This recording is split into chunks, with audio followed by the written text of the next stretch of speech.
Owns Anglesea. I've thought about this issue of ownership. Who owns? I think the question is much more philosophical than that. Who owns the way Anglesea is, who owns the cultural nature of Anglesea, and who owns the way Anglesea functions as a village? And I think that's the important question. Well, we know Anglesea is probably only about 200 or 300 years old, if that.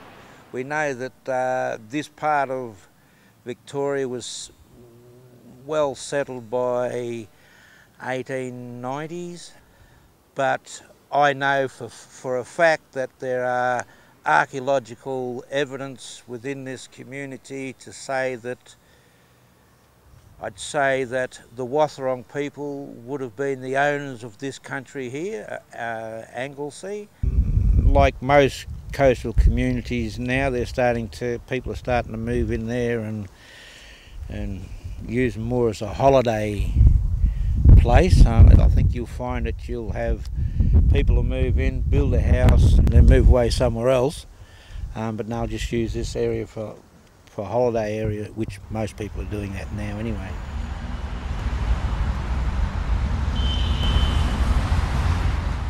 I enjoy coming down to the coast. The atmosphere is really good, especially during your holidays when you have lots of people around. Well, I live in Melbourne and live at Jammed Up as well. Are you locals? No, we're from Belgrave. You a local or?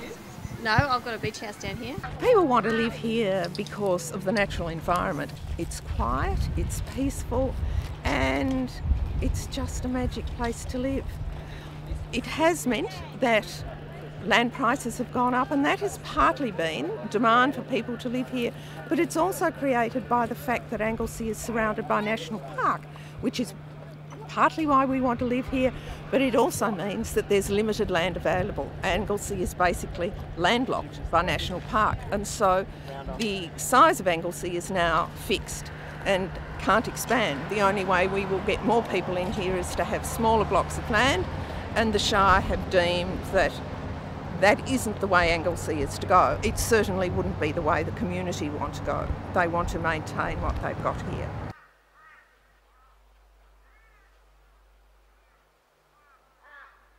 The natural environment here is something that's very highly valued by the community, and in fact Surf Coast Shire is one of the leading local governments in working with communities in community planning about what kind of community do our citizens want to live in.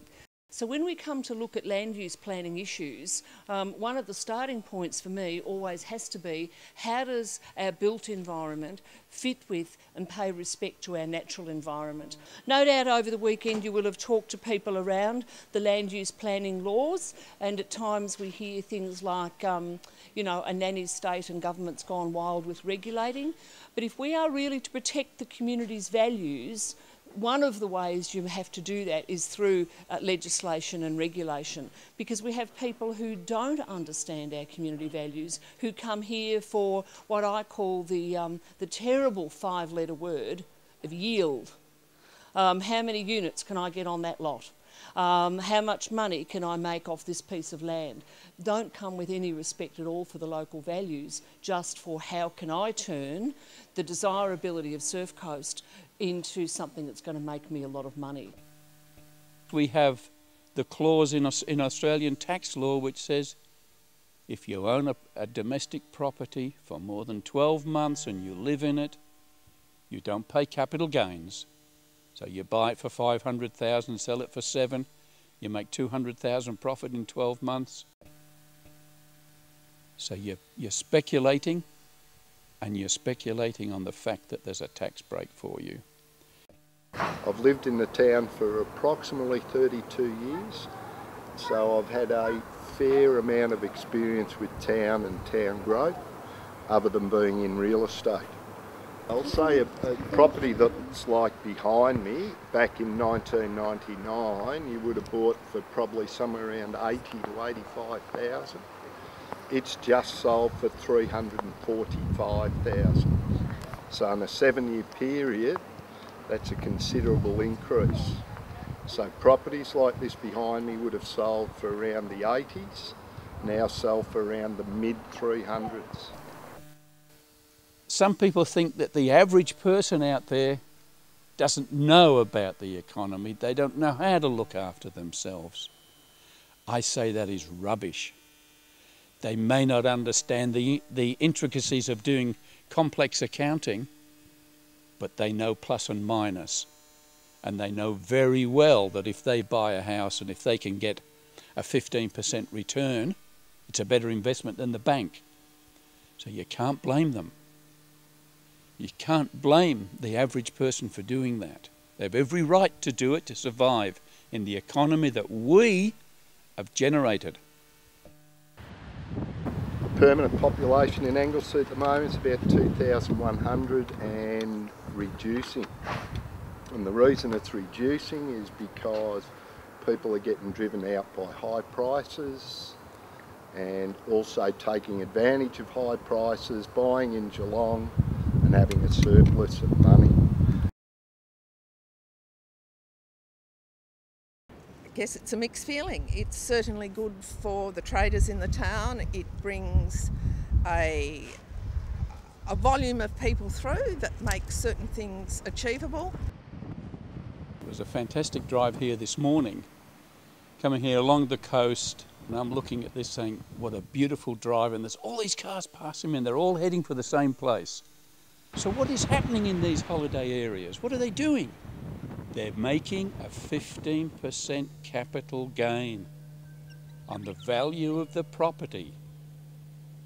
In other words, they buy it, they know that there's such a high demand for these areas, people are going to pay more. It's 87% of all our houses are holiday homes. So it's that high. 87% of all our buyers at the moment are holiday home buyers. So 13% of the remaining buyers are internal buyers, investment buyers. So that has an adverse effect on the town itself in that we're losing our community and permanent population. So that's probably a downside of no growth or no further subdivision. As I see it, my children can't afford to buy in this town. They range between the ages of 24 to 28, and that makes it pretty impossible for them to be able to afford to buy in this town.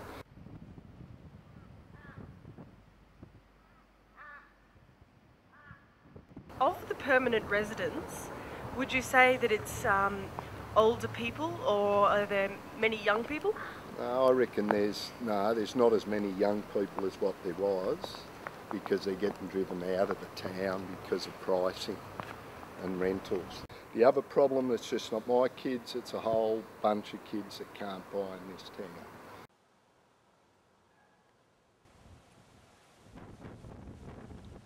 I was shown a little article before about the people, young couple can't afford to live here because of the rent.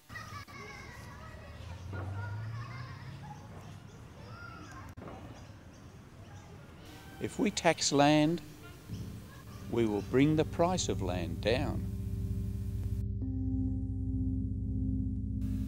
Look at what the young people would save. And we've got to turn the message around saying self-interest is not in the value of land, it's in the future of your children who will be able to get a house later on if we can cut the price of land.